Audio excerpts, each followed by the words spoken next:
when coronavirus started, my main concern was what kind of rules and regulations were going to be put in place.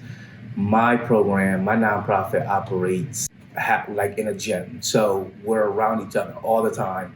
We're there hours in. So originally I was shocked, scared, nervous, but also thinking about the safety of my students. But it was a shocker that what's going to happen because this is what my program thrives on.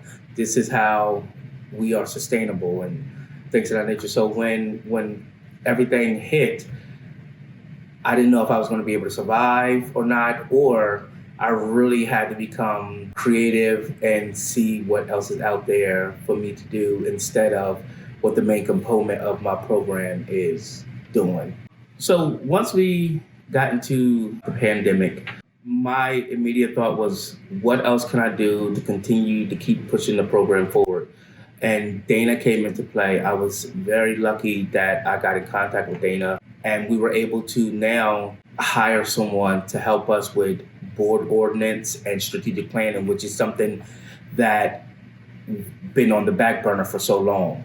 Our program is it's very active. It's going 24/7. It's just moving. And we're volunteer based. All of our staff is volunteer. So it's kind of hard for somebody to just take away and just say, let me focus on this, let me focus on that when, we're scrounging for volunteers. We're scrounging for people to help keep this program together. So this pandemic actually in Blindside helped us be able to connect with Dana, which helped us strengthen our foundation of the program.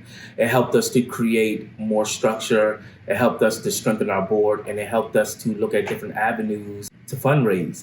It also helped us look at different ways that we can get content out to the students as well. It also kind of helped us, Dana helped us guide us with a different market, so to speak.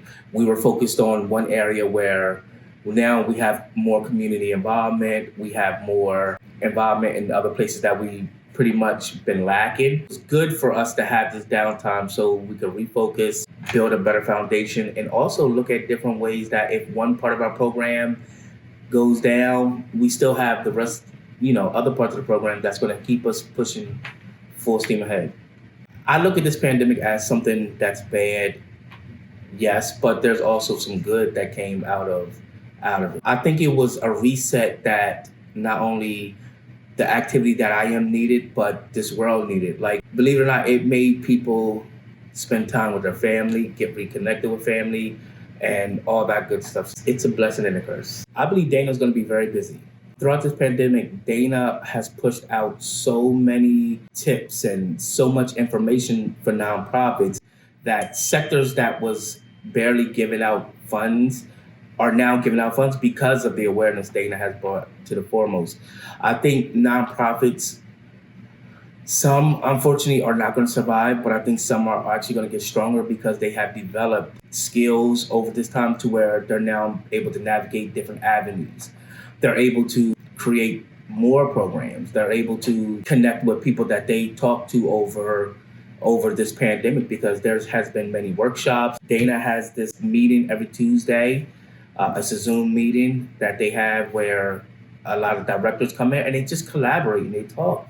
So I think the ones that will survive are going to flourish. The ones that probably did not survive, I still feel as though they're not completely done. They may have merged with other nonprofits, or they may just brought their program into another program. I think it's going to be great. I'm hoping it's great. I know a lot of kids are looking for things to do, so I'm hoping more nonprofits start up to provide these students with some outlets instead of the streets.